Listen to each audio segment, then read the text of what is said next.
My guest now is space historian and author Rod Pyle. I've known Rod for nearly 44 years, as he was one of the people who interviewed me for a job at Griffith Observatory before I was hired as a museum guide there. Rod is a mover and shaker in the National Space Society, a correspondent for the Planetary Society, and in addition to writing many books about space exploration, including Space 2.0, Mars, Making Contact, Blueprint for his Battlestar, and Amazing Stories of the Space Age, to name only a few, you have also probably seen or heard Rod interviewed whenever NASA events need interpretation. But the reason I've asked Rod to join us here is that he's one of the very few people I know who has actually seen a meteor storm. So how are you, Rod? I'm okay. I'm waiting to see another meteor storm because one in a lifetime isn't enough. Which meteor storm did you see? 1966 Leonids.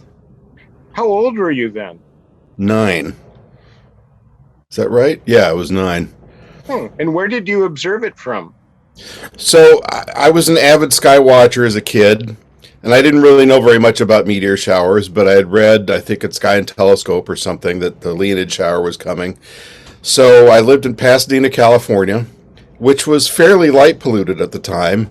And because you grew up in Southern California, as you know, also very smoggy most of the time, like every day except maybe a handful of days in winter.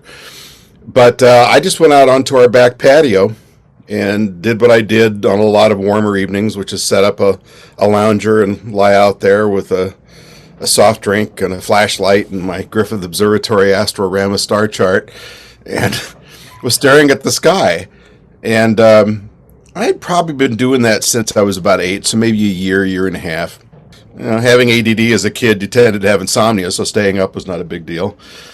So I'm hanging around, and I see a meteor, and then I see another meteor, and I thought, oh, wow, you don't usually see two that close together, and oh my God, and it was like the sky opened up, and it was as if God had a salt shaker, and just going nuts. And I sat there for a minute, thought, this is really cool, and then I thought, this is really scary. So I ran inside and woke up my parents, who were not amused, and said, there's something really weird happening outside, and they said, that's nice, honey. Go back outside.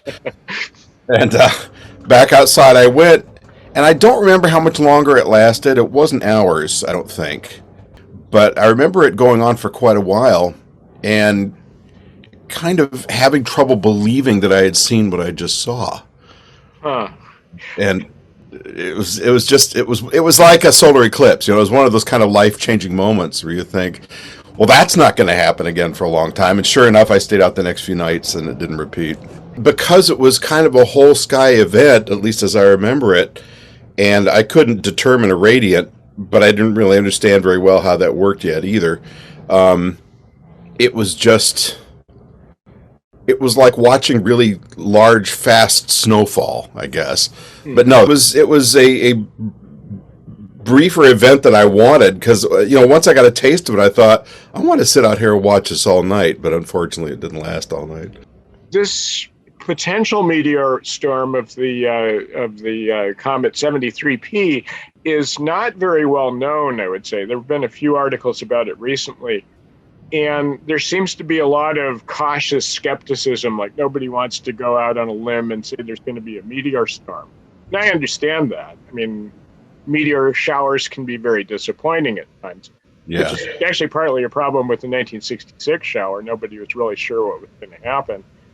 But wouldn't you say that the maybe taking a couple hours to keep an eye on the sky that night is worthwhile just on the off chance that it does happen? You don't want to find out like the next night that you missed it, because it's not going to happen. You don't want to watch it on YouTube, right?